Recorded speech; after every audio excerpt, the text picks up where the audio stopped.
Hey guys, welcome back to today's video. Today is Saturday, August 29th, 2020, and today I'm going to be taking a look at the 2020 electoral map based off FiveThirtyEight's characterization of these races.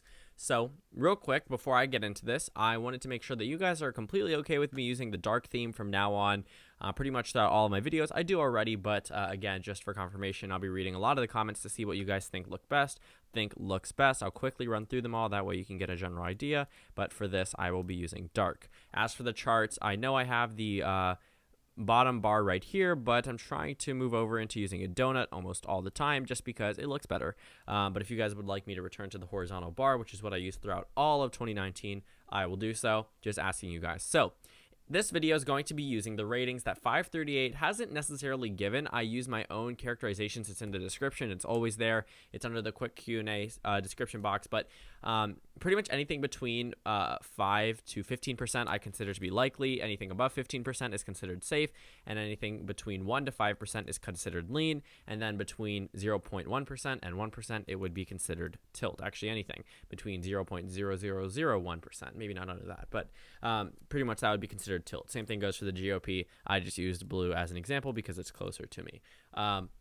Yeah, so that's how I'm going to be characterizing all of these races based off the projected popular vote from FiveThirtyEight. So in all of these states, if you check out their forecast, it may not seem like it's too intuitive, but it actually has a lot more information than you might expect. Go ahead and check it out if you want to. It's on FiveThirtyEight's website. Essentially, it's going to tell you who they believe will, both of the candidates and their expected vote share in November. So let's go ahead and characterize all of the safe states first. I don't think any of us are too worried about who's going to win California or which candidate's going to win the state of Wyoming. We pretty much already know at this point, but let's go ahead and characterize it by in a progression where it gets further and further to the right. So DC, of course, is the solid voting block for the Democratic Party. We have Vermont, then Hawaii. This is going in order of Democratic Party's vote share from greatest to least.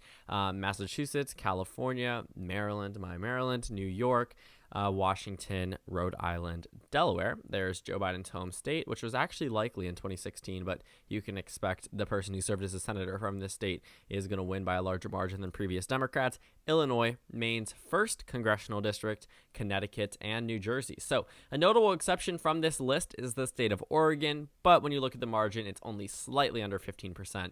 It's actually 14%. So it's still practically safe, but I'm going to work within my margins here, and it would be considered to be likely. So 176 electoral votes that are considered to be safe for Joe Biden, according to FiveThirtyEight.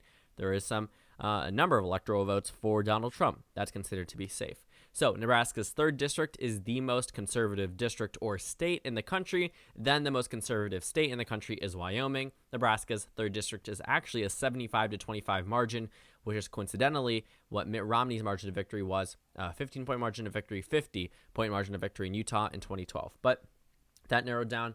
Actually, Utah is considered safe on this map as well. So going from Nebraska to Wyoming to West Virginia, then to the state of Idaho, Oklahoma, North Dakota, then South Dakota, then Alabama, Kentucky, Nebraska, entirety of Nebraska, Utah, and then Tennessee, Louisiana, and Arkansas. That's 76 electoral votes that are considered to be safe for Donald Trump, almost 100 more, actually exactly 100 more for Joe Biden, coincidentally, that are considered safe by FiveThirtyEight. So let's move on to the likely Democratic states, and there are actually some surprises and some notable exclusions. We have Oregon, then New Mexico, then we have Virginia, Colorado, and can you guess the next state? It's a swing state, and it's a state Trump won in 2016. 16 is the magic number. Michigan. It is considered to be a likely state, actually expected to go further to the left, then Maine, then Nevada, and New Hampshire. All Clinton states from 2016. So, straight off the bat, all of the likely states give Joe Biden 238 electoral votes. Like I said, notable exceptions from the state of Minnesota and Pennsylvania. However, the rest really makes sense. For the likely Republican states, we have some other not too surprising states, but I really expected them to be safe. But it's not unacceptable for them to be considered likely. Honestly, I think the vote share will indicate that. I normally characterize Indiana and Missouri as likely. So Indiana, actually, Missouri is one of the narrower ones, but let's go ahead and characterize that. The state of Indiana, then Montana. This is in Republican vote share from greatest to least. Indiana, Montana, Kansas, Alaska, and then, I messed up this entire list. just ignore it. We're going to go ahead and just characterize the likely states. We'll do that in a second. So Nebraska's 1st district is considered likely, which was actually pretty surprising to me. It's only a 14-point margin of victory for Donald Trump.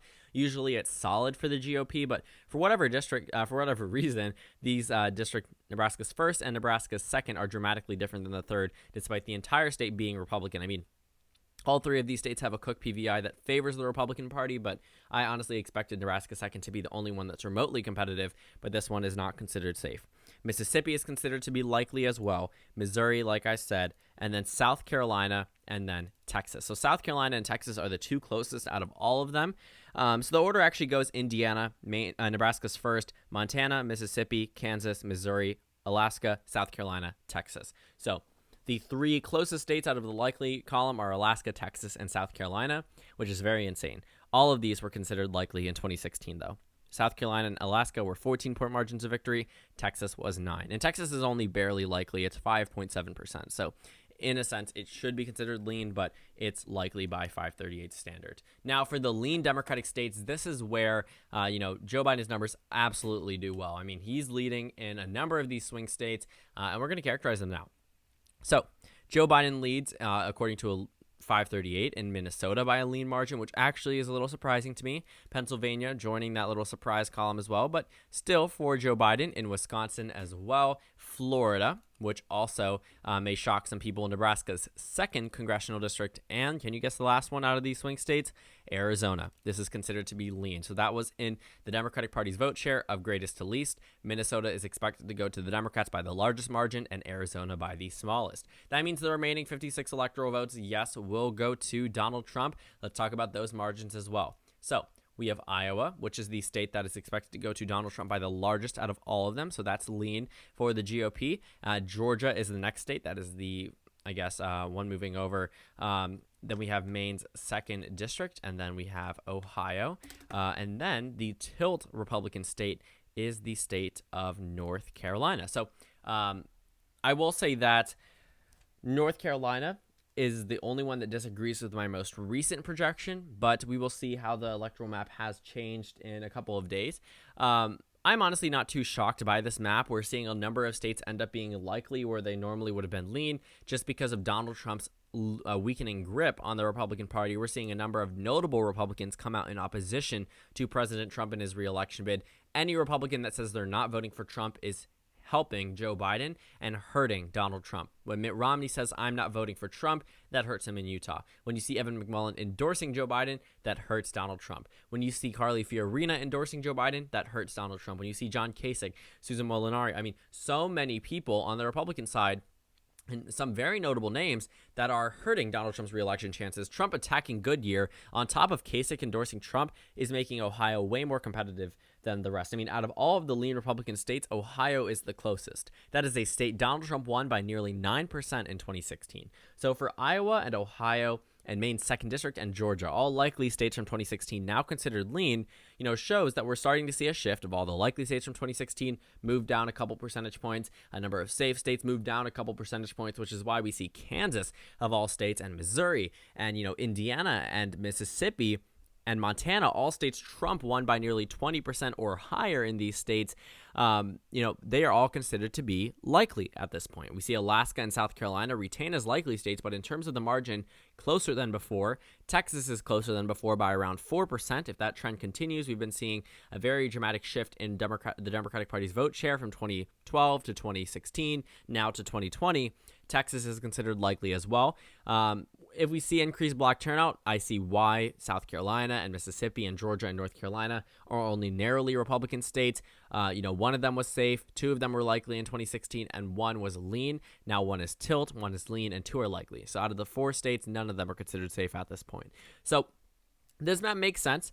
There are a few surprises about states that aren't considered to be safe or states that are considered to be likely, but overall, this map probably will end up becoming true. With the election narrowing up in North Carolina and the rest of the swing states expected to be closer than normal, it makes sense that Biden would only win Wisconsin by a lean margin. It makes sense that Biden would only win Florida by a lean margin.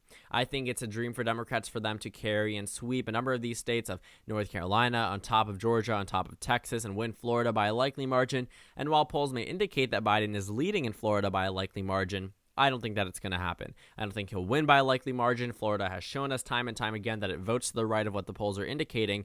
But voting to the right of a 4.8% lead for Joe Biden still has him out on top. And this model is not purely based on polling data. 538 takes around 50% of the current data that's released, and then the other 50% about demographic data and previous elections, whatever they need in order to come up with this forecast. And it ends up with a 319 map for Joe Biden, him carrying 319 electoral votes and Donald Trump carrying 219, a margin of 100 electoral votes. So thank you guys so much for watching this video. Make sure to comment down suggestions below. Subscribe on the left if you haven't already, and check out the Instagram and Twitter. Please share this channel with your friends and, spread the word. I'm going to set a subscriber goal by election day, but we'll see if we'll reach it. And I'll talk about that in another video. Again, thank you guys so much for watching, and I will see you all tomorrow.